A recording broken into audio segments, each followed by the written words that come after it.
Charybdis. Life moves, but it is hard to say in which direction. Maybe it only crosses dimension. Maybe nothing is linear. Maybe all is perfectly still, and there is only the traverse of the mind in a spiral through parallel worlds. Maybe what we see is only a trick of the brain. Maybe time only exists because of clocks, their hands moving around a fixed center to keep us focused, aging. Or maybe it's all a dream. I wake up as the plane touches down in the dark at Indira Gandhi International Airport in New Delhi. There's nothing like air travel to scramble context. Climb inside a giant metal tube in one world and step out hours later into a completely different reality. It's a lot like dreaming, but in reverse. In a dream, it's the dream world that is foreign, even if it makes some sense while you're there. But you wake up to a familiar world.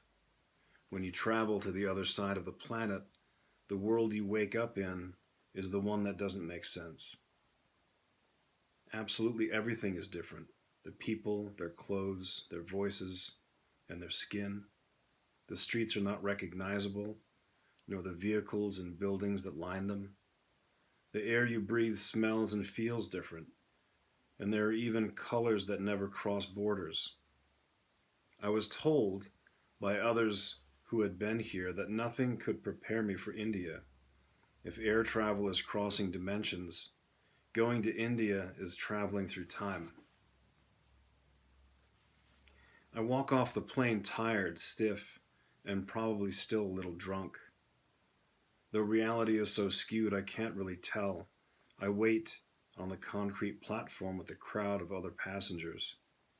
After about half of them have claimed their bags, I start to get that feeling, that unmistakable mixture of hope and fear. Even if the airlines have never lost a single bag of yours, what if you're in India when it finally happens? After almost all the good people waiting have spotted and retrieved their luggage, my backpack finally shows up.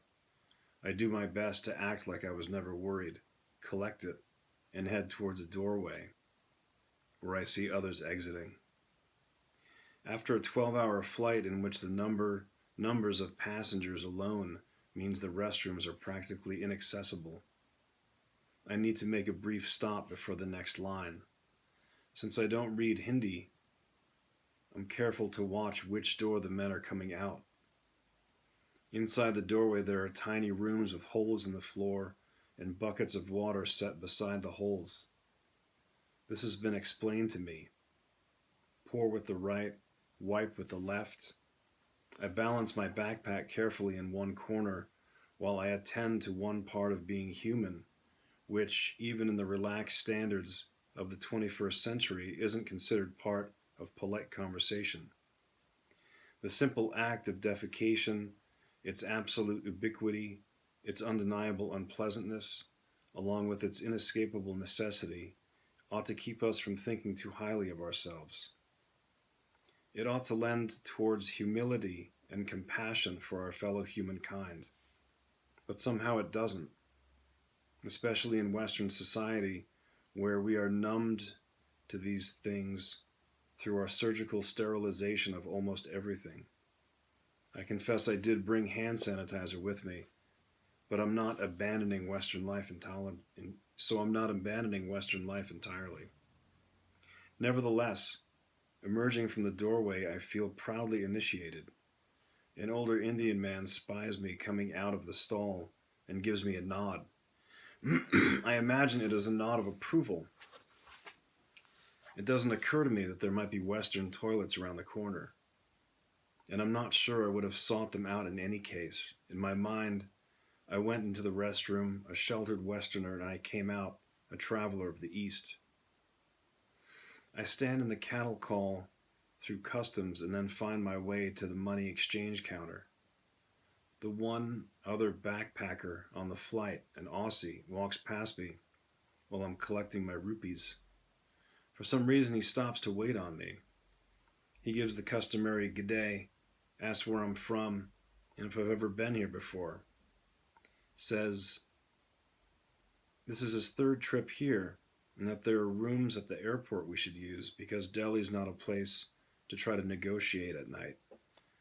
Better to stay here until dawn, which, as it turns out, isn't really that far away. We search for these guest rooms for some time, bouncing from this airport guard to that, being ushered in different directions until finally we get the same answer from more than one source. The rooms are under reconstruction and not available.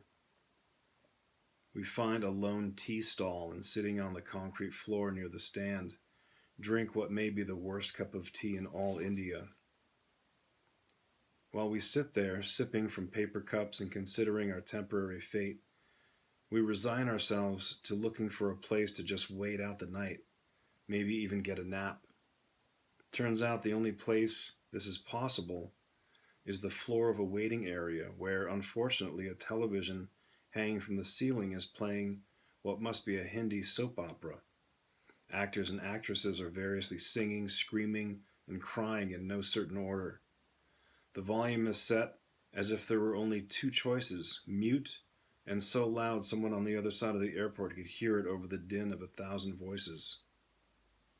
We sit down on the bare floor, unzip our packs, and rifle through our meager belongings. I roll up a jacket for a pillow, and he covers himself with a long-sleeved shirt. I follow his lead and wrap my arms through the straps of my pack before I lay down. Sometimes I imagine the planet is a really big art gallery, and my life is an impressionist painting. If I stand too close, it's all a blur, just smears and dots of color. To really see it, I need room enough to stand back and take it all in. I'm hoping India is far enough away to give me that perspective. I understand that the world is messed up. Maybe it has always been messed up. If so, this time is no different. There are school shootings, corrupt politicians, environmental disasters, and prejudices that sometimes morph into genocide. The systems are rigged by the super rich, the food is poisoned, and God tells people to kill those who don't believe as they do. God sometimes tells their perceived enemies the same thing. Maybe God just likes to fuck with us. In any case, it does seem that lately things have sped up a bit. Maybe it's just to match the ever-increasing speed of our computers, but the disasters appear bigger, the hate stronger, and the squeeze on the everyday man and woman a little tighter. I've asked a lot of people, read a lot of books, studied a few masters, sought the counsel of teachers, even been to a shrink, and yet I've yet to find anyone who can give me an acceptable answer to the question of why we're here. And while I'm pretty sure it is more than just to build a decent retirement plan or to collect a fleet of digital gadgets, most days I feel no closer to a cohesive answer than when I started with these questions. Every answer can be followed by another question. For example, if the answer is we are here to evolve, then what is the purpose of evolution? It could be there is no universally ubiquitous right answer, of course. Maybe not even any ultimate reality. It could be there is only what you believe. But how do you even know what that is? I think that's why I've come all the way here to figure this out. In a way, I needed to take myself completely out of context, to meet myself somewhere out here on the other side of the globe, and then hopefully to come to terms with myself and my relationship with everyone else, everything else, in a way that helps me get out of bed and then keep my footing once I'm on the floor. I'd like to blame my sometimes dodgy footing on something concrete, like bad footwear. At least then I'd know that What I'm looking for is simply a place that sells better shoes. You don't need a degree in subatomic physics to figure that one out. And you don't need enough wealth to afford your own guru either. I need something a simple guy like me can know is real, something to hold onto in the dark, a handrail for the psyche, if you will. A concrete image that won't slip from my fingers and float away as soon as I wake up. Something that won't dissolve in water or melt and dry up when the sun comes out. Like most idealists, I find temporary solace in feel-good theories of redemption, but nothing lasts. Usually sooner than later, the earth shifts again, and I end up lying in bed and wondering whether everything I've ever been told is a lie. Lie is perhaps not the right word. When people said the world is flat, that wasn't really a lie. Maybe people just don't know. I'm not sure whether it scares me more to think that people just don't know, or to imagine that some of them know and are just complicit in some grand game of hide and seek. Of course, it's also possible they don't know and are just pretending they do. That would be lying, I suppose.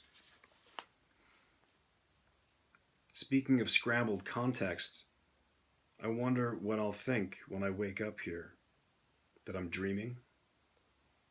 That's assuming I can actually go to sleep on this cold concrete floor with the non-stop Hindi screamathon, nervous that as soon as I'm unconscious, someone will steal my backpack, effectively hijacking the plane headed to my original high-spirited destination of finding myself and forcing an emergency landing in the grass field of good luck finding my way home.